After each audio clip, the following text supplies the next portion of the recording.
Isang mapait na usapan po tayo ngayong araw. Tayo ay mag-ampalaya, laman niya ng King's Herbal Plus. Ano nga ba ang benepisyo ng ampalaya sa ating katawan? Una sa lahat, ang ampalaya ay may P-insulin. Ano yung P-insulin na yan? Ang P-insulin na yan ang nakatutulong para pababain ng iyong blood sugar. Kaya effective ang ampalaya sa mga may diabetes. Alam niyo ang polyphenols ng ampalaya, maganda yan sa health ng ating atay at ng lapay.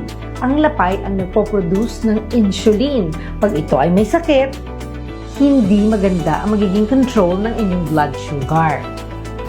Ang ampalaya is also very rich in iron. Ang iron ay importante para mapigilan at makaiwas sa anemia.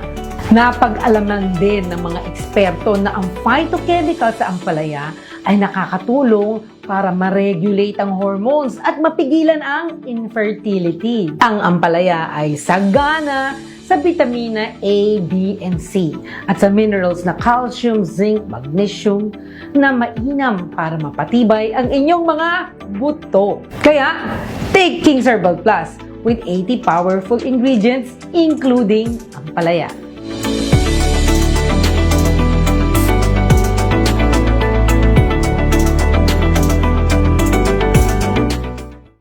Minabuti ko po sapagkat kung pupunta pa kayo sa main office, napakalayo. Kaya naglagay po kami yung pong cell number na nakalathala sa ilalim ng screen na ito.